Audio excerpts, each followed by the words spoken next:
अगर आप 10 क्लास में हैं तो ये सवाल 90% स्टूडेंट गलत बनाता है, लेकिन आज आप आसान तरीका से सीख पाइएगा। और एग्जाम में अगर आपको अच्छे मार्क्स से पास करना है तो वीडियो आपके लिए बहुत इंपॉर्टेंट है। चलिए मैं आपको क्वेश्चन सिखाता हूँ। क्वेश्चन है प्रश्नावली 4.1 का द्विघात समीकरण, और क्वेश्चन है निम्न स्थितियों को द्विघात समीकरण के रूप में व्यक्त करना है। द्विघात समीकरण के रूप में व्यक्त करना है, ये क्वेश्चन है। क्वेश्चन नंबर दूसरा का पहला है, एक आयताकार भूखंड का क्षेत्रफल 528 मीटर है। क्षेत्र की लंबाई मीटर में है जो चौड़ाई के दोगुने से एक अधिक है। तो हमें भूखंड की लंबाई और चौड़ाई ज्ञात करना है, तो इसको समीकरण के रूप में व्यक्त करना है। तो देखिए कैसे निकालते हैं, समीकरण के रूप में व्यक्त करना है। तो हल देखिए, अब देखिए लंबाई भूखंड की क्षेत्रफल दिया गया है और चौड़ाई लंबाई चौड़ाई के दोगुने से एक अधिक है। तो इस ये समीकरण बनाने के लिए आपको मानना पड़ेगा। तो पहले मानते हैं, माना कि भूखंड की चौड़ाई x, ठीक है, x मीटर है, और लंबाई कितना हो जाएगा, लंबाई देखिए लंबाई बोल रहा है, जो लंबाई है चौड़ाई से दुगुने से एक अधिक है। तो चौड़ाई से दुगुने से तो 2x से एक अधिक है, तो एक अधिक है, तो लंबाई 2x + 1 हो जाएगा। अब प्रश्नानुसार चलिए, प्रश्नानुसार देखिए आयताकार का क्षेत्रफल कितना दिया है, 528 मीटर। क्षेत्रफल क्या होता है, लंबाई गुने चौड़ाई होता है ना। तो देखिए चौड़ाई कितना है, लंबाई कितना है 2x + 1 और चौड़ाई कितना है x, बराबर में क्षेत्रफल कितना होगा 528। हमको समीकरण ज्ञात करना है। तो देखिए अब x से गुना कर दिए, 2x² + x बराबर में 528 मीटर। अब देखिए इस प्लस में आएगा तो माइनस में, 2x² + x - 528 मीटर बराबर में 0। तो यही समीकरण ज्ञात करना था। तो द्विघात समीकरण रूप में व्यक्त कर दिए, तो ये द्विघात समीकरण रूप में व्यक्त हो गए। तो ये पहला क्वेश्चन हो गया, 2 का पहला, प्रश्नावली 1.4 का। तो अगला क्वेश्चन देखते हैं। चलिए समीकरण के रूप में व्यक्त करना है, इंपॉर्टेंट सवाल है, एग्जाम में आता है।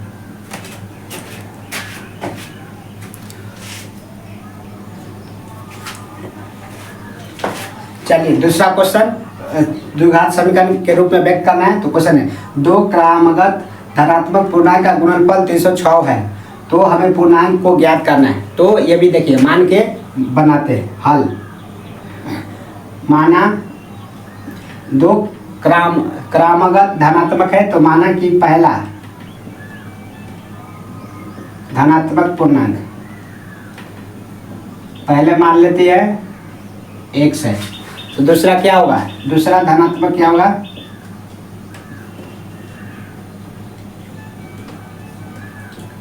पूर्णांक x + 1 हो जाए, क्योंकि क्रमागत बोला है। क्रमागत मतलब 1 2 के बाद 3, तो दूसरा क्या होगा x + 1। अब प्रश्नानुसार देखिए, प्रश्नानुसार ये दोनों का गुणनफल दिया है 306, यानी इसका और इसका गुणनफल। तो x + 1 का गुणनफल कितना दिया है 306। अब इसको समीकरण के रूप में व्यक्त करना है। तो x गुना करेंगे तो x² और x में x 1 से गुना करेंगे तो x बराबर में 306। अब देखिए x² + x, ये प्लस से आएगा तो माइनस में 306 बराबर में 0। यही द्विघात समीकरण के रूप में व्यक्त हो गया। ये हो गया। अब क्वेश्चन नंबर अगला देखते हैं, क्वेश्चन नंबर 3।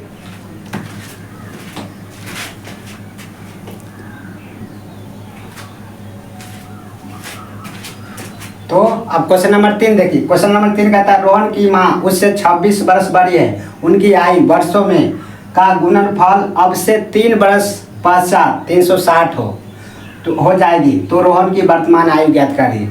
द्विघात समीकरण के रूप में व्यक्त करना है। तो देखिए रोहन की माँ उनसे 26 वर्ष बड़ी है, तो हम क्या करते हैं, रोहन के मान लेते हैं वर्तमान आयु। माना कि रोहन के वर्तमान आयु x है, x वर्ष है, तो रोहन की माँ की क्या होगा 26 वर्ष बड़ी है, तो माँ की आयु 26 वर्ष बड़ी है, तो x + 26 वर्ष हो जाएगा। माँ की आयु और रोहन की 1 वर्ष हो जाएगा। अब आप देखिए आप क्या कहता है, उनकी आयु का गुणनफल अब से 3 वर्ष पश्चात, मतलब 3 वर्ष के बाद 360 हो जाएगा गुणनफल में। गुणनफल कितना हो जाएगा 3 वर्ष के बाद 360। तो देखिए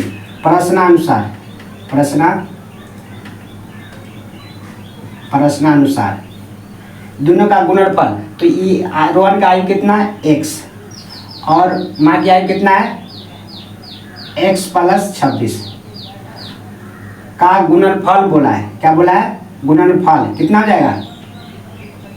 गुणनफल कितना हो जाएगा 360। लेकिन कितने वर्ष के बाद? 3 वर्ष के बाद। तो 3 वर्ष दोनों में जोड़िएगा तो इसमें हो जाएगा x + 3, ये भी 3 वर्ष जुटेगा और इसमें भी 3 प्लस क्या होगा जुटेगा। तो अब इसका गुणनफल कितना हो जाएगा 360।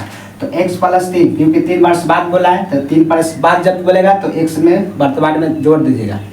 अब देखिए x + 26 में 3 जोड़ देंगे तो अब क्या हो जाएगा, देखिए x + 3 इधर क्या होगा x + 26 + 3 कितना हो जाएगा 29 बराबर में 360, ये हो जाएगा। अब गुना करना है, समीकरण के रूप में व्यक्त करना, x में इतना से गुना करना है x + 29 में और +3 में x + 29 से क्या करना है गुना करना है। तो देखिए x गुना करेगा तो x² हो जाएगा, प्लस में 29x हो जाएगा, प्लस में 3x हो जाएगा और 3 में 29 से गुना करना है, 9 × 27 और 3 दूना 6 और 8, ठीक है 87 हो जाएगा, 12 में बराबर में 360 हो जाएगा।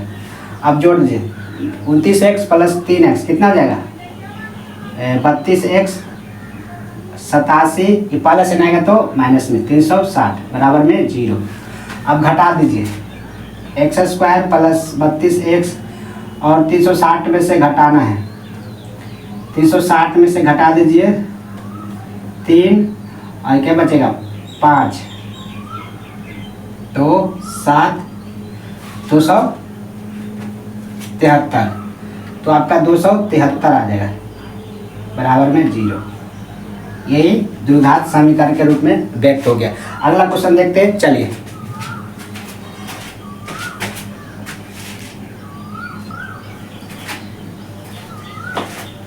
ये माइनस में आ जाएगा, ये घट के कितना में आएगा माइनस में, ही प्लस हो गया लिखा गया था, ये माइनस में, इतना में से इतना करना तो माइनस में। चलिए अगला क्वेश्चन देखते हैं।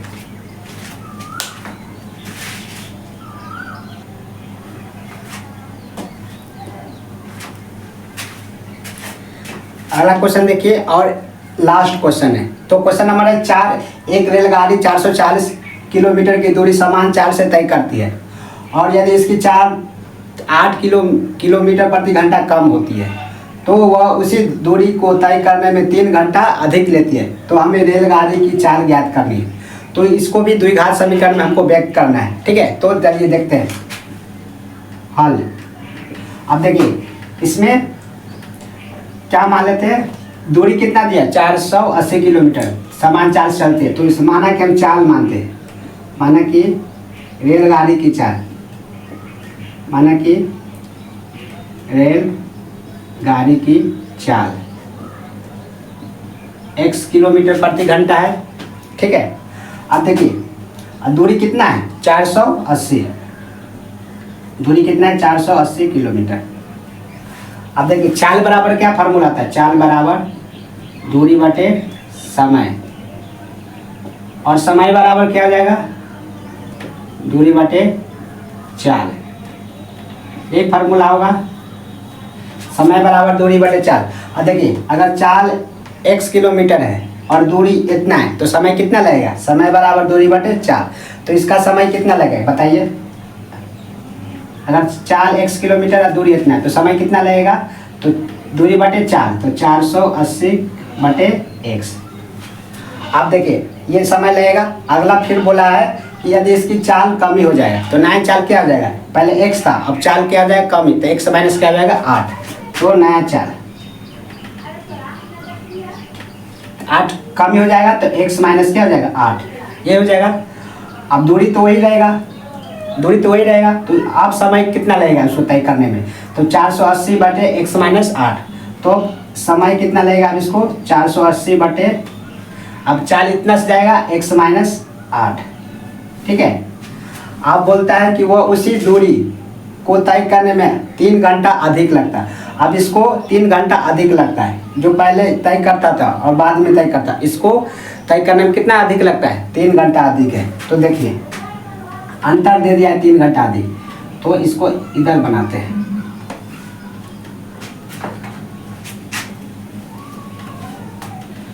तो प्रश्न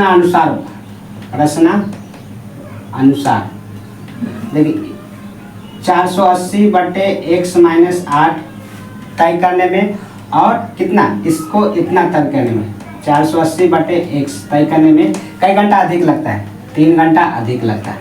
अब इसको समीकरण इसी को व्यक्त करना है। तो देखिए 480 कॉमन मिल रहा है, तो 480 क्या कर लीजिए, कॉमन ले लीजिए। इधर क्या बचेगा, 1 बटे x माइनस 8 बचेगा, इधर 1 बटे x बचेगा, बराबर में 3 से काट दीजिए, कितना मरतबे 16 मरतबे 160, इधर 160 बचेगा, गुना में होने जाएगा तो भाग में जाएगा, तो 1 बटे x माइनस 8 1 बटे x 1 बटे 160 हो जाएगा, गुना होने जाएगा तो भाग में। अब इसको समीकरण के रूप में व्यक्त करना है, क्या करना है, समीकरण के रूप में व्यक्त करना है। अभी दोनों के एलसीएम ले लीजिए।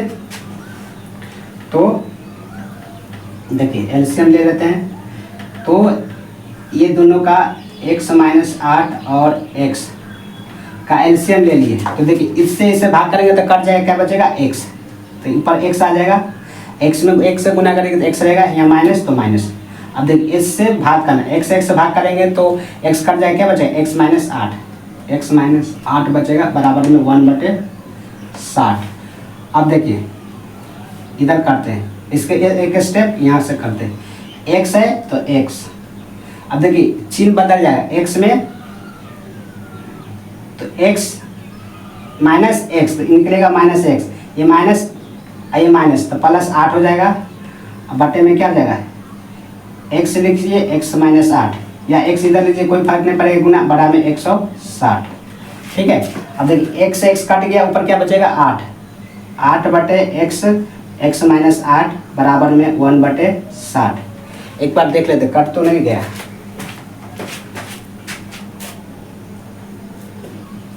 ठीक है। अब इसको क्रॉस गुना कर दीजिए, क्या कर दीजिए, क्रॉस गुना, तो जगह है नहीं, एक स्टेप और बढ़ाते हैं। अब देखिए इतना से 1 से गुना करेंगे तो इतने हो जाएगा x, और 8 में 160 से गुना करेगा तो हो जाएगा